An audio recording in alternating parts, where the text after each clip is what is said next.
آپ کو کچھ ایسے راز بتاؤں گا جو آپ کو صحت اور توانائی بھی دیں اور آپ کو روحانی طور پر بھی مضبوط بنائیں۔ میں آپ کو صرف واضح نصیحت نہیں کروں گا بلکہ کچھ ایسی باتیں بتاؤں گا جن کا تجربہ کیا گیا اور ان کے مفید ترین اثرات کو محسوس بھی کیا گیا۔ یہ کبھی نہ تبدیل ہونے والے ایسے اصول ہیں جو آپ کو ذہنی، روحانی اور جسمانی طور پر مضبوط بنا دیں گے۔ میں نے ہمیشہ یہ کہا ہے کہ گہرا ایمان اور یقین کامل صحت کو ٹھیک رکھتا ہے۔ یہ بات میڈیکل سائنس نے بھی تسلیم کر لی ہے کہ آپ کے ایمان اور یقین کا اچھی صحت کے ساتھ گہرا تعلق ہے۔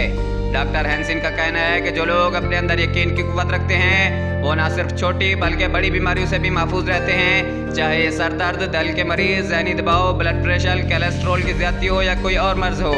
اس معروف ڈاکٹر کے کہنا ہے کہ ہم اس مادی دنیا میں رہتے ہیں، مادی ضروریات کے بغیر ہم زندہ نہیں رہ سکتے، لیکن ہماری کئی روحانی ضروریات بھی ہیں۔ یہ ضروریات بھی اتنی ہی اہم ہیں بلکہ اس سے بھی زیادہ اہم ہیں۔ ایک اور ماہر نفسیات کا کہنا ہے کہ خیالات کی دنیا بھی مادی اشیاء کی دنیا کی طرح حقیقی ہے۔ مطلب یہ ہے کہ جس طرح مادی ضروریات ہماری زندگی پر اثر انداز ہوتی ہیں، اسی طرح ہمارے خیالات بھی ہماری زندگی پر اچھا یا برا اثر ڈالتے ہیں۔ یہ بات یاد رکھیں کہ آپ کا پکا عقیدہ اور گہرا ایمان آپ کو جسمانی اور روحانی طور پر صحت مند اور توانا بنا سکتا ہے، اور آپ کے اندر نئی قوتیں پیدا ہو سکتی ہیں۔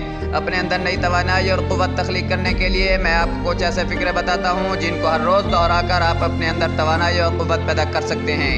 پہلے ایک لمبا اور گہرا سانس لیں اور پھر کہیں، میں خوبصورت اور شاندار ہوں، مجھ میں بھرپور قوت ہے، مجھ میں بے انتہا توانائی اور صلاحیت موجود ہے، میری صحت بہت اچھی ہے، میں خوشی سے بھرپور ہوں، میرے اندر جذبہ بھرا ہوا ہے، میرے اندر زندگی کی طاقت ہے، مجھے معلوم ہے کہ زندگی کی طاقت میرے اندر کام کر رہی ہے۔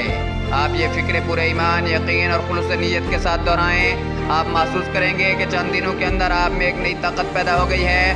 ایک میڈیکل سروے کے مطابق ہر 500 مریضوں میں سے 400 کے قریب مریض ایسے ہوتے ہیں جنہیں کوئی جسمانی بیماری نہیں ہوتی، وہ صرف ذہنی اور روحانی طور پر بیمار ہوتے ہیں۔ کئی سو سال پہلے یونان کے بلند پایہ دانشور افلاطون نے کہا تھا کہ ہم روح کا علاج کے بغیر جسم کا علاج نہیں کر سکتے۔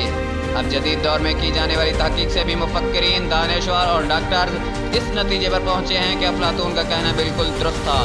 اگر آپ چاہتے ہیں کہ کوئی بیماری آپ کے قریب نہ آئے تو 3 چیزوں کو صاف رکھیں، یعنی جسم، ذہن اور روح کو۔ جسم کو صاف رکھنے کا مطلب یہ ہے کہ آپ کا بدن ہر قسم کی گندگی اور غلاظت سے پاک ہو، آپ کی غذا اور ماحول صحت بخش ہو اور آپ کی زندگی پاکیزہ اور صاف ستھری ہو۔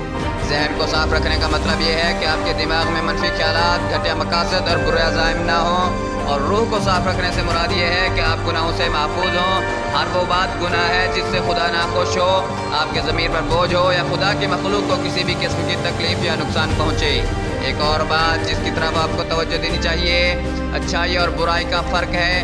آپ کو واضح طور پر معلوم ہونا چاہیے کہ کیا اچھا ہے اور کیا برا ہے، تاکہ آپ اچھائی اور سچائی کو اپنا کر برائی اور گناہ سے بچ سکیں۔